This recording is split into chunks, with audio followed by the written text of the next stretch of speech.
FLAVA. All right, well, Peter Palagi here with Bill Farmer, who you may probably actually pretty much definitely don't know his face. He is the voice of Pluto and Goofy from Disney, and that would be your most famous... They're probably the most famous characters that I do, but gosh, they're fun to hang around with. Yeah. Oh my God, I'm so pleased you did that, because I just wanted to hear you do that so badly. How long have you been doing the voice for now? Goofy since January of 1987, so about 23 years. Wow, and Pluto? And about the same length of time. The difference between Goofy and Pluto? Well, Pluto's just a dog, so it's like, whoa, whoa! I get to bark for money, so, it's not a bad deal. Ah, yeah, that's a really good gig. And so, Goofy is a dog? Yeah, his original name was Dippy Dog. Yeah. And so, but I guess he's got a better agent because he gets better lines. So how do you get to be a voice in a cool Disney movie in there? I was one of those weird kids that I used to love the cartoons, and so in my day it was like the Warner Brothers characters. So I'd see Bugs Bunny and I'd go, "What's up, Doc? Oh, brother, hey, nice Tinker. I'll say there, boy. Hold on, Yeah. Hello, Mr. Pussycat. And I'd just start copying all of these voices, never knowing it would turn into a career. But how the transition from just being a kid mucking around doing silly voices to actually making money from it, how did that happen? Well, my degree was in broadcast journalism, so I kicked around a number of years as a DJ, and on my show I would do, different voices and invent characters, and I'd, do Wolfman Jack, getting down there, baby, we're going to be having a great time today, and then I developed these characters. Then I did about 5 years of stand-up comedy as an impressionist, and then finally decided to move out to Hollywood in 1986, and as luck would have it, my very first animated character audition was, gosh, it was for Goofy. And so you'd already been practicing it for years, and that was your chance to shine. And so about 1,200 people tried out for it, and they liked mine, and I've been doing it ever since.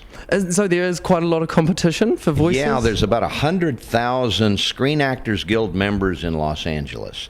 And so on any given day, and there's only on a given week, they say there's about 3,000 to 5,000 jobs. So on any given week, there's about 95,000 out-of-work actors. But you nailed a really good one, didn't you? I lucked out and got a good one. Yeah.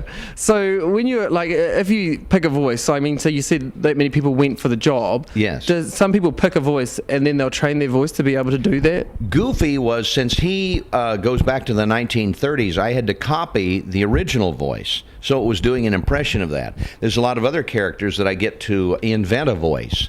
And that's kind of fun because, there's a classic character, Horace Horsecollar, that I do, and I got to come up with his voice, so I'm his original voice.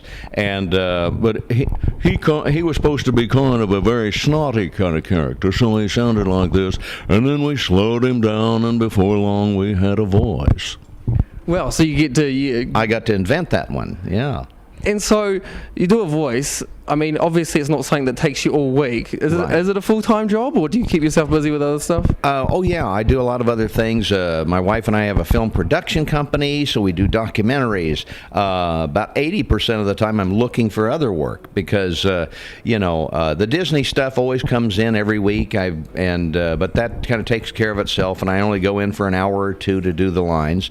And so I have a lot of free time to look for other work. And I've done a lot of other voices in Toy Story 2, Bugs Life, Monsters, Inc., a lot of the Pixar movies, Beauty and the Beast, Hunchback of Notre Dame, Shrek 2, whatever, Horton Hears a lot of animated movies, and announcing, too. And there's a movie out now called Secretariat that I did a racetrack announcer in. So it varies from day to day on what I do. And it's just all voice work that you do? Most of the time. If you ever see the original movie RoboCop, which was a science fiction movie from 1986, you'll see me on that one as an on-the-street reporter.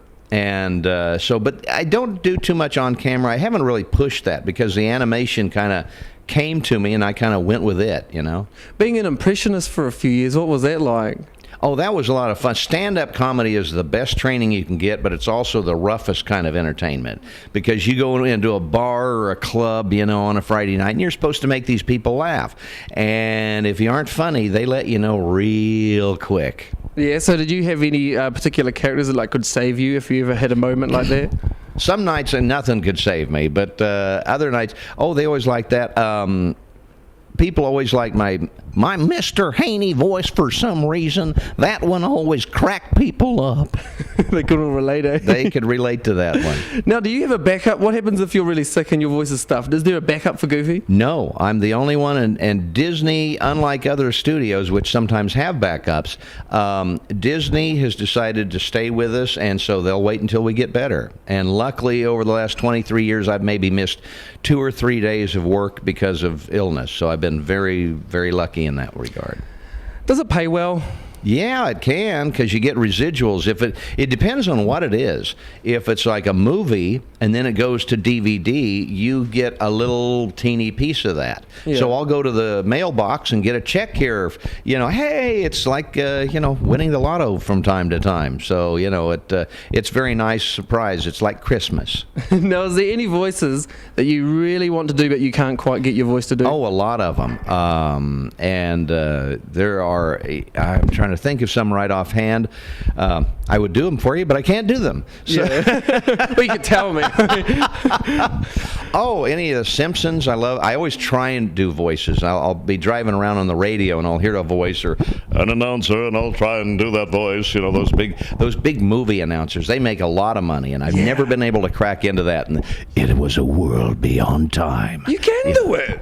Not that well. It sounds great. There's guys that do it better, so they get the work. Oh, I think you're damn good. I definitely can't see you doing Lisa Simpson anytime soon. No, that would be a tough one. Or Marge. Hello, Homer. That wasn't actually Not too bad. It's the first time I've tried that, so that was actually really good.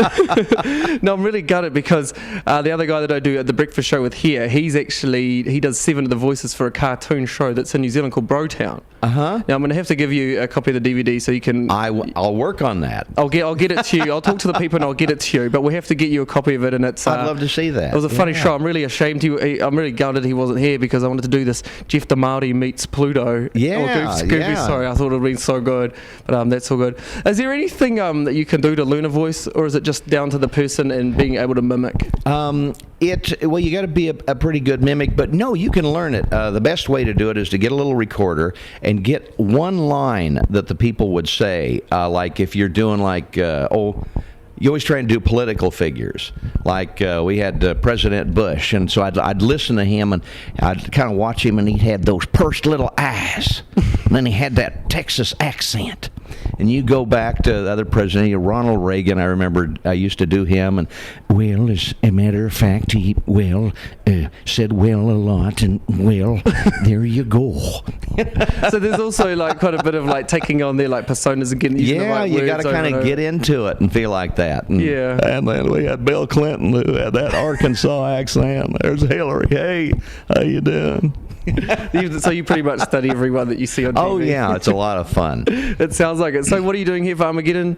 We're signing autographs and meeting everybody, and I'm so excited to be here. We were in Melbourne for last weekend, and the crowds were great, and I hear they're even better here. So way better. I'm looking forward to that, so I hope everybody comes out and says hi. Oh, awesome. Well, nice to meet you. Bill Farmer, a.k.a. Goofy / Pluto. My pleasure. Gorge.